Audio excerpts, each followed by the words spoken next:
മനസ്സ് എത്ര കണ്ട് സ്ട്രോങ് ആവുന്നുണ്ടോ, മൈൻഡ് എത്ര കണ്ട് പ്യൂരിഫൈ ചെയ്യുന്നുണ്ടോ, മൈൻഡ് എത്ര കണ്ട് ഡിവൈൻ ആവുന്നുണ്ടോ, ജീവിതവും അത്രയും ബ്ലെസ്ഡ് ആണ്. നിങ്ങൾക്ക് ജീവിതം നന്നാക്കണം എന്ന് ആഗ്രഹമുണ്ടോ? Improve your mind. ജീവിതം കുറെ കൂടി നിങ്ങൾക്ക് സന്തോഷമുള്ളതാക്കണമെന്നുണ്ടോ? Make your mind stronger.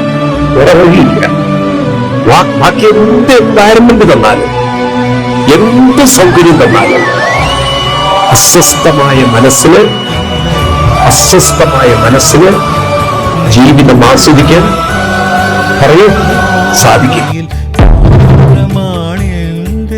ജന്മസഞ്ചാരം എന്റെ ജീവാണുവിലോരോന്നിലും സദാ നീ ഒരാൾ ഗുരുവായൂരപ്പ, നീ ഒരാൾ ഗുരുവായൂരപ്പ.